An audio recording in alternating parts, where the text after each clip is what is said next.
அன்புக்குரியவர்களே, ஆணவத்தின் வடிவங்கள் என்னும் விவிலிய தொடரில் இன்று ஒரு வித்தியாசமான செய்தி. உடல் மொழி, பாடி லாங்குவேஜ். நம்முடைய உடலே நம் உள்ளத்தில் இருக்கிற ஆணவத்தை, இருமாப்பை, செருக்கை வெளிப்படுத்துகிறது. எனவே நாம் அதை குறித்து கவனமாக இருக்க வேண்டும். நம்முடைய சொற்கள், இயேசு கூறினார், உள்ளத்தின் நிறைவே வாய் பேசும்.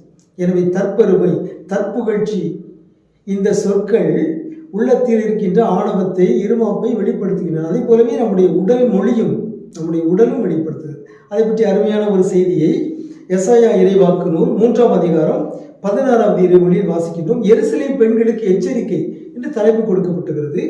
ஆண்டவர் கூறியது இதுவே: சீயோன் மகளிர் செருக்கு கொண்டுள்ளார்கள், தங்கள் கழுத்தை வளைக்காது நிமிர்ந்து நடக்கின்றார்கள், தம் கண்களால் காந்த கணை தொடுக்கிறார்கள், தங்கள் கால்களில் உள்ள சிலம்பு ஒலிக்கும்படி ஒய்யார நடை நடந்து உலவி திரிகிறார்கள்.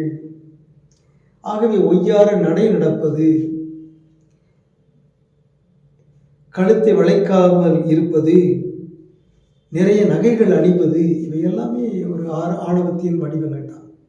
ஆகவே ஒருவர் எளிமையாக இருக்கிறார், அவருடைய உடல், அவருடைய உடை, அவர் அணிந்திருக்கின்ற ஆபரணங்கள் இவை எளிமையாக இருக்கின்றன என்றால் அவர் எளிய மனிதர். ஒருவர் ஆடம்பரமாக பகட்டாக உடை உடுத்தி இருக்கிறார், நிறைய நகைகளை அணிந்திருக்கிறார், ஆண்கள் பெண்கள் யாராக இருந்தாலும் சரி, அவர்களுடைய தோற்றமே ஆணவத்தை வெளிப்படுத்துகிறது. அவருடைய உடல் மொழியை ஆணவத்தை வெளிப்படுத்துகிறது. அவருடைய நடை, அவருடைய உடை, அவருடைய பாவனை, அவர்கள் அணிந்திருக்கின்ற ஆபரணங்கள் இவை எல்லாமே ஆணவத்தை வெளிப்படுத்துகின்றன. எனவே நம்முடைய உடல் மொழியை பற்றியும், நம்முடைய உடையை பற்றியும், நாம் அணிகின்ற அணிகலன்களை குறித்தும் நாம் கவனமாக இருக்க வேண்டும். உங்களுக்கு அமைதி உரித்தாக. உன் மகனேனும் தகுதிற்றே, உன் மகளேனும் தகுதிற்றே,